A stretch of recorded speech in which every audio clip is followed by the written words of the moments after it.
Hi, I'm Tom. Hi, and I'm Roz. And this is The Update.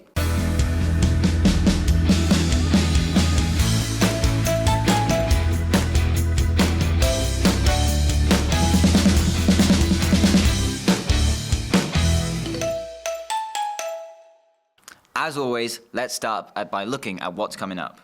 A reminder that Monday the 4th is a bank holiday, so there will be no school. Exam season is almost here once again, with AS exams starting on the 11th of May and A2 exams a week later on the 18th. This means that the lower 6 learners will start their study leave on the 11th, and the upper 6 learners will start theirs on the 18th. Before upper 6 finish their exams, it's the goodbye and good luck celebration. Don't miss out on a chance to say goodbye to teachers and new friends on the 15th. There will be shirt signings and many other good things. And now is the time to be doubling down on your revision, and several subjects are now offering additional sessions outside of lesson time, for example at lunch or after college, to give you extra revision times.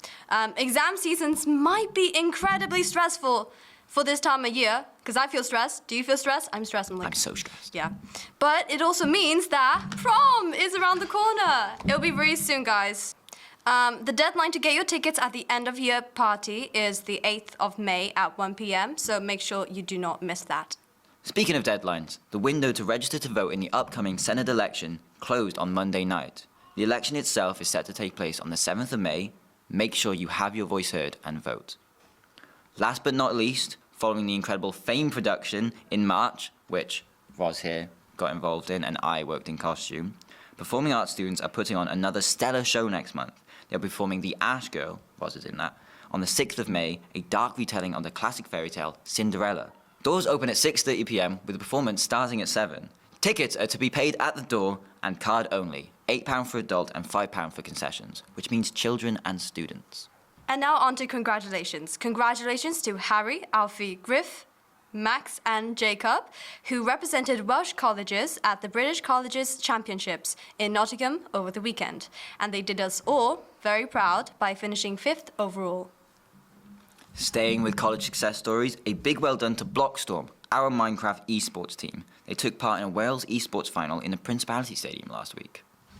The last week of term saw us welcome students and staff from Noli Keveres School in Osaka for a second time.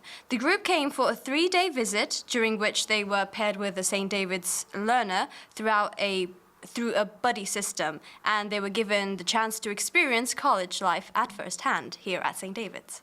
28 students and 2 members of staff from Brittany came to see us for a 2-day visit focused on music collaboration and performance, which Roz was involved in.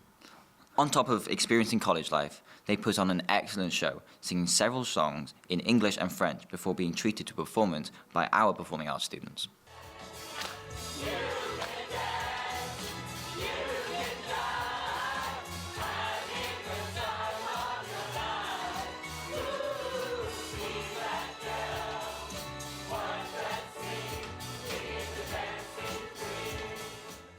And now to my slightly more attractive twin for the weather.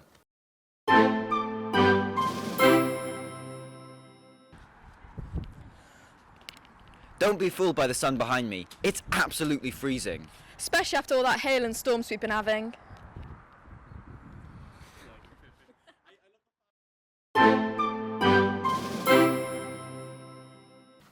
Thank you very much, Emily Ryan, for getting involved with the weather this week. You were hilarious. The international trips weren't limited to those visiting the college last month. 11 of our students and 2 members of staff journeyed to Patagonia, Argentina. The group of students and staff traveled to see where Welsh settlers settled in the mid-1800s, and where there is still a thriving community of Welsh speakers today. Some really good news. We can tell you that we raised over £1,000 for cancer charities during Maggie's Week last month. Well done to everyone who got involved in fundraising. The Battle Band was really great. Shout out Elliot, you're my friend. The face painting looked really cool. Shout out to Josie and Fionn. And the henna tattoos too. One of the most creative fundraising efforts saw students and staff stay awake from 7 p.m. to 7 a.m. for the final day of last term. The group managed the tiring feat and did so smiling. Me and Roz actually got involved with that. It was very fun. We did a lot of karaoke and played Mario Kart all night. Yeah, I'm not tired at all. And lastly, April is Autism Awareness Month. This year's theme is celebrating differences, and that's exactly what invites us to do.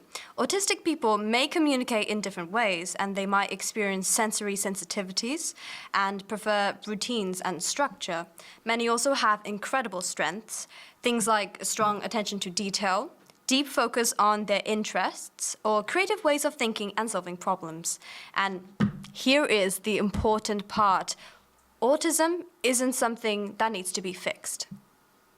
There are some things we can do, and sometimes it's the small things that make the biggest difference.